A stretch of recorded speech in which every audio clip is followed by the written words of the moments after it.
Science fiction has always been more than fantasy. It's a mirror, reflecting who we are and what we might become. Before smartphones ruled our lives or AI wrote poetry, filmmakers were already whispering warnings about the world we're living in right now. From talking computers to virtual love stories, these visions of tomorrow have become the news headlines of today. They weren't guessing, they were predicting with uncanny accuracy. So buckle up, because we're traveling back through decades of imagination to uncover 10 sci-fi movies that didn't just dream of the future, they built it. Number 10. The Net, 1995. In 1995, the internet was a mysterious new world. Most people didn't even know what a website was. Then came The Net, starring Sandra Bullock, a movie that turned curiosity into paranoia. Bullock played Angela Bennett, a lonely systems analyst who discovers a hidden program that can access everything: credit cards, medical files, government systems. When she exposes it, her identity is deleted overnight. Her house disappears from the records. Her life is erased with a few clicks. Back then, audiences thought it was exaggerated. Hackers stealing your name, databases controlling your fate, pure fantasy, or so they believed. But the net wasn't fantasy.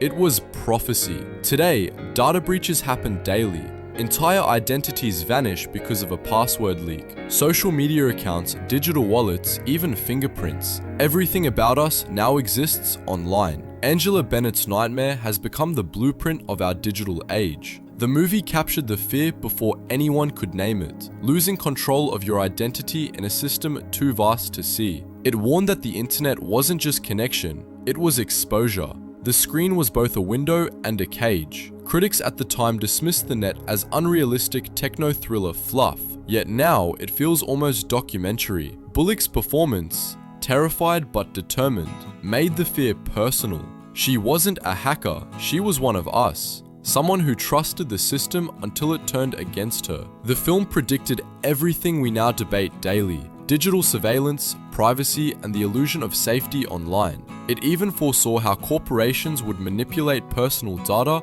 long before big tech became a phrase. Rewatch it today and the floppy disks look ancient, but the story feels brand new. Because in 2025, you don't need to lose your wallet to disappear. You just need to lose your password. And if you thought that was bad, the next one is worse.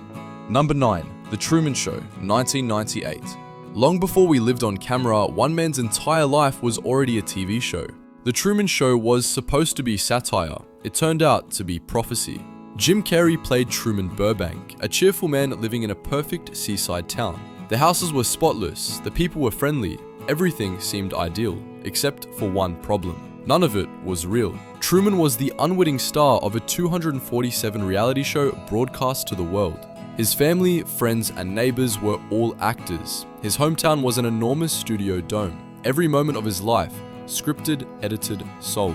When the movie premiered, audiences laughed nervously. Reality TV was barely a thing. Social media didn't exist.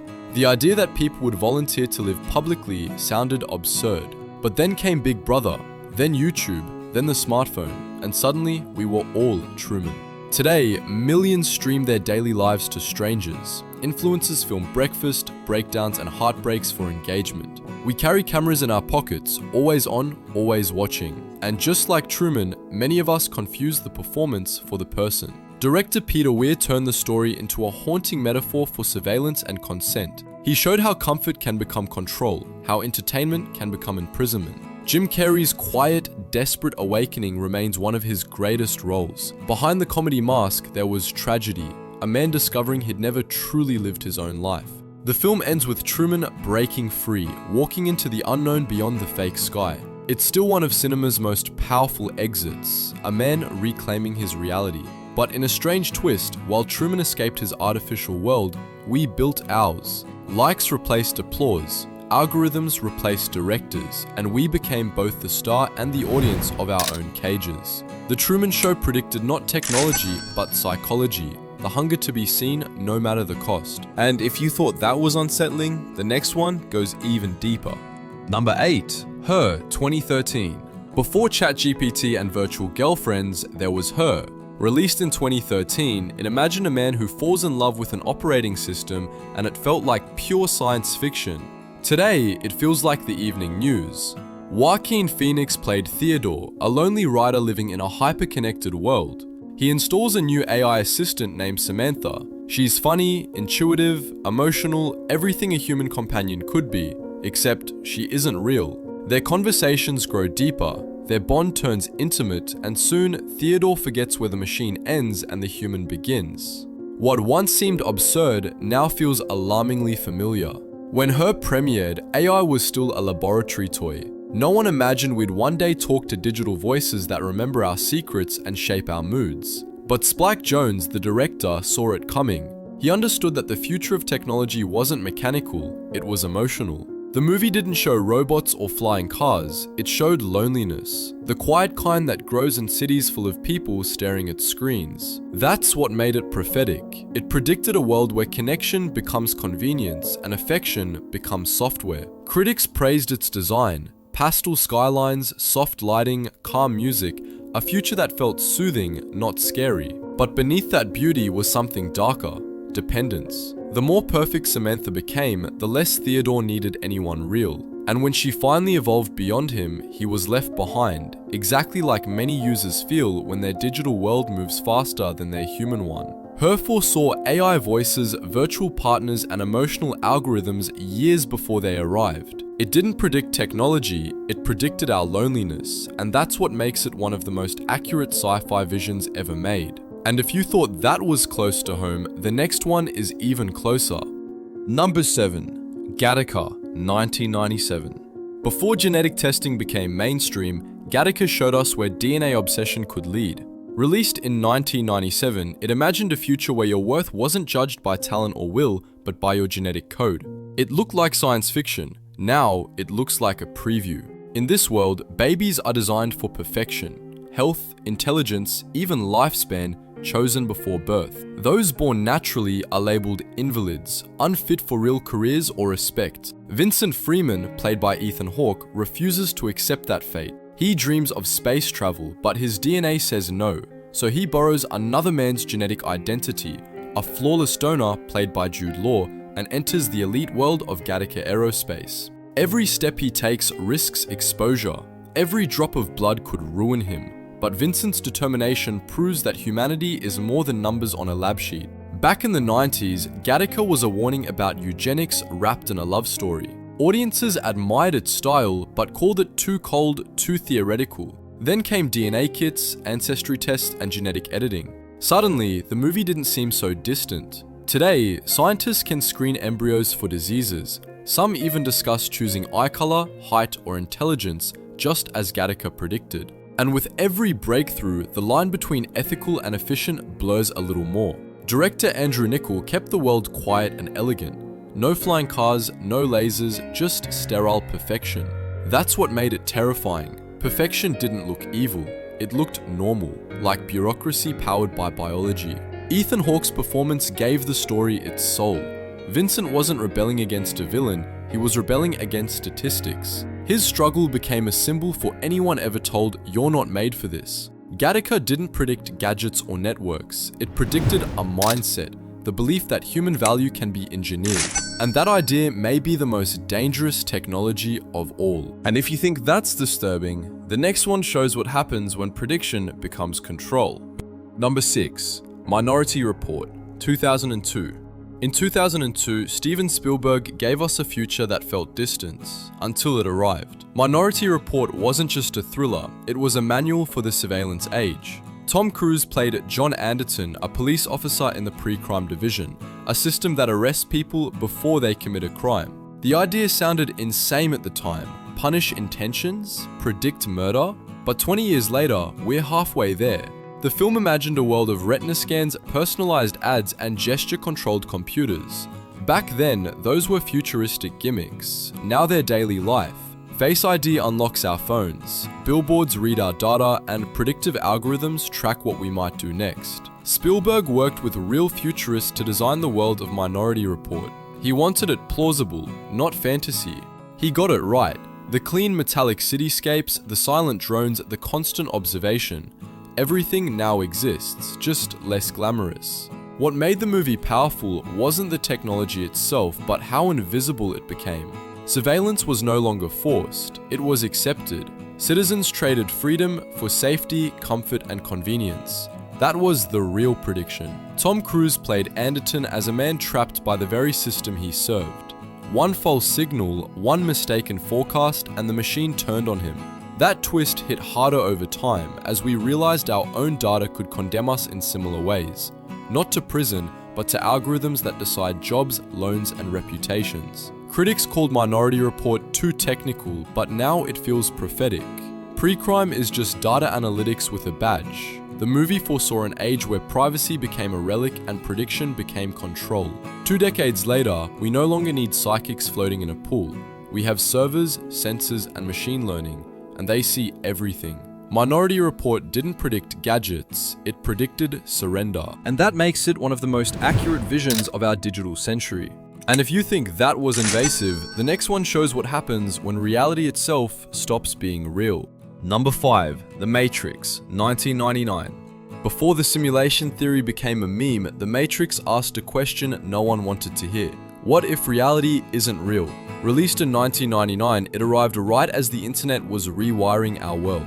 Keanu Reeves played Neo, a hacker who discovers that everything, cities, people, even emotions, are part of a vast computer simulation built by machines. Humans aren't living, they're dreaming. The Wachowski sisters built a future that felt impossible back then. People plugged into pods, AI controlling perception, virtual rules bending physics. But 2 decades later, that fiction feels like a warning label. Today, millions spend hours in digital spaces, gaming, VR, scrolling endless feeds. AI writes, paints, and even imitates voices. We don't live in pods, but we live in screens. Reality has filters, and truth is optional. The green code of the Matrix became a cultural icon, but the deeper message was philosophical. It wasn't about fighting robots, it was about waking up, about realizing that comfort can be control, and truth often hurts more than illusion. At its core, the film predicted digital dependency before anyone understood it. It saw how technology could blur the line between experience and simulation, and it predicted how humans might prefer the fake because it's easier. Keanu Reeves made Neo a symbol of quiet rebellion. Lawrence Fishburne's Morpheus offered the choice that still defines our century. The blue pill, stay asleep in comfort. The red pill, wake up and face the chaos. In the late 90s, those choices were metaphorical. Today, they're daily. Every time we scroll instead of think, we pick a pill. The Matrix didn't just predict virtual reality, it predicted digital addiction. It foresaw a world where perception replaces truth and algorithms decide what's real. And that's exactly the world we log into every day. And if you thought escaping a simulation was hard, the next one shows how strange the real future can look. Number 4. Back to the Future Part 2, 1989. Few movies imagine the future with more fun or more accuracy than Back to the Future Part 2.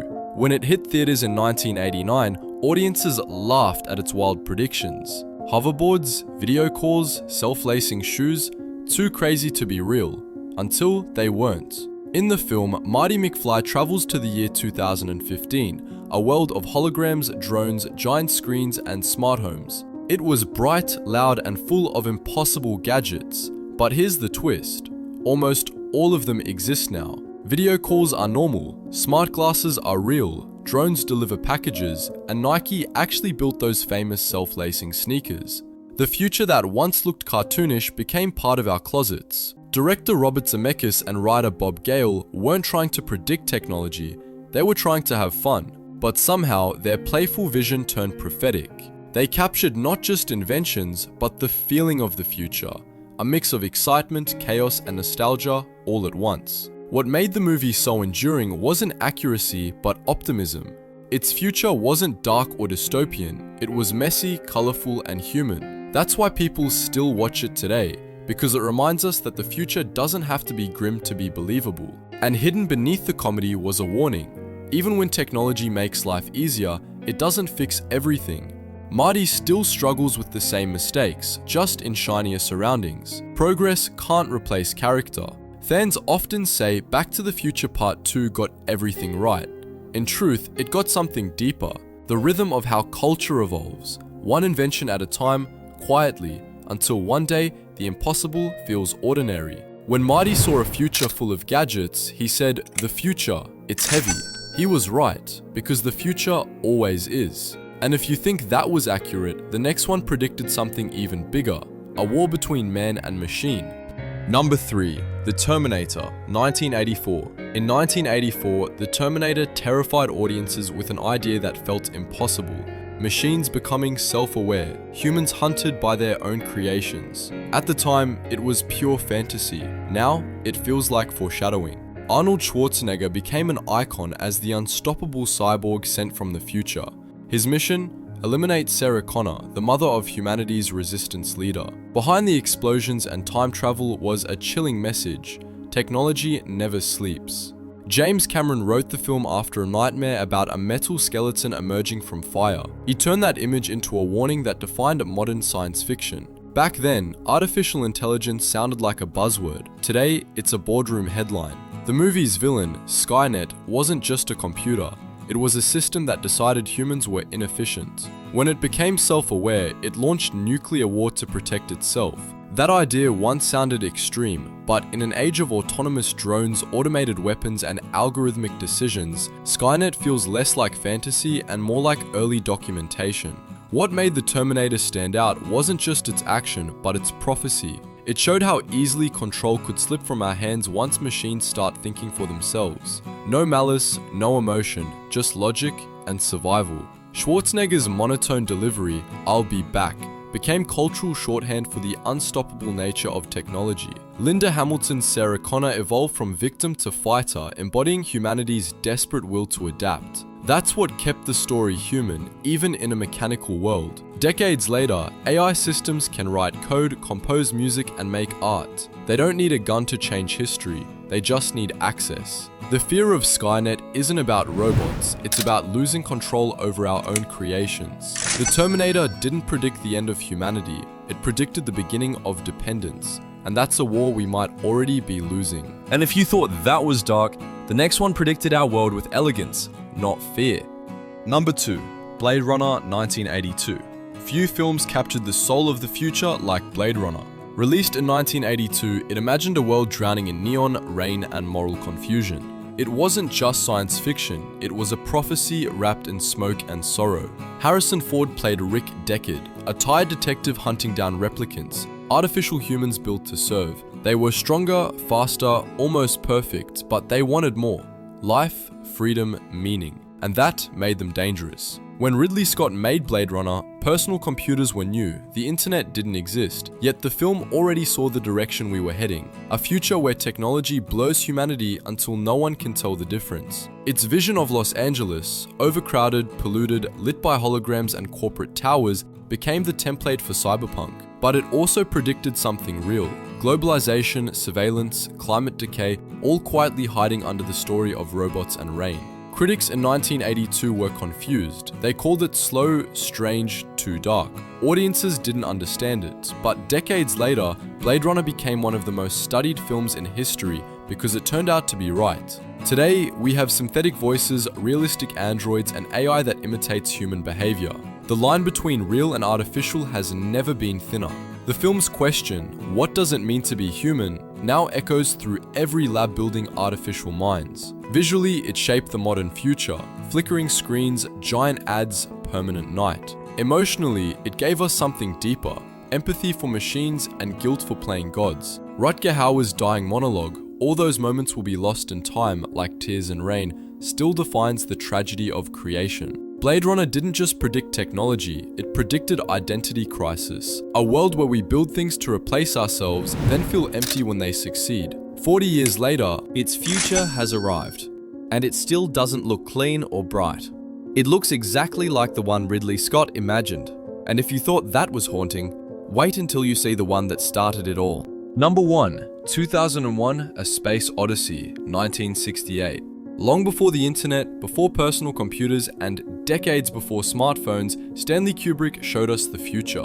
2001: A Space Odyssey wasn't just ahead of its time, it was from another century entirely. Released in 1968, it looked like a slow, abstract space movie, but hidden beneath the silence and the stars was one of the most accurate predictions in cinema history. In the film, astronauts travel through space guided by HAL 9000, a talking computer that controls every system of their ship. Hal listens, speaks, makes decisions, and even refuses orders. He insists he's never wrong, until he kills to prove it. At the time, it was a terrifying fantasy. Now, it's disturbingly familiar. Voice assistants respond to every command. AI systems manage navigation, automation, and even defense. The calm, polite voice that says, "I'm sorry, Dave, I can't do that," no longer feels like fiction. It feels like a user error message. Kubrick's attention to realism was unmatched. He worked with NASA consultants to design accurate space stations, touchscreens, and tablets decades before they existed. When the iPad launched, many noticed it looked exactly like the prop from 2001. Kubrick didn't just imagine technology, he engineered it on film. The movie also predicted our relationship with machines, trust mixed with unease. Humans built Hal to help them, but they also feared what he could become. That tension defines the 21st century. We rely on AI daily, yet worry about losing control. Kubrick saw that before anyone else. Visually, the film shaped every space epic that followed, from Star Wars to Interstellar. Philosophically, it asked the oldest question in the newest form. What happens when our creations outgrow us? More than half a century later, 2001 still feels modern, still unsettling, still right. It predicted our tools, our fears, and our arrogance. It proved that science fiction isn't about rockets, it's about reflection. And in 1968, Stanley Kubrick didn't just predict the future, he filmed it. Science fiction has always been a mirror, not of aliens or galaxies, but of us. Every film on this list began as imagination and ended as prediction. From Hal's cold logic to Samantha's digital love, from genetic codes to virtual worlds, these stories saw the shape of our century before it began. They didn't just guess the gadgets, they understood the people using them. Curious, ambitious, and sometimes reckless. That's why their futures still feel familiar, because they were never really about tomorrow. They were warnings about today. Half a century of filmmakers tried to tell us where we were heading. Now we're here. So the only question left is, which of these futures feels closest to yours? Drop a comment below, and remember, the best way to see the future is to watch it again.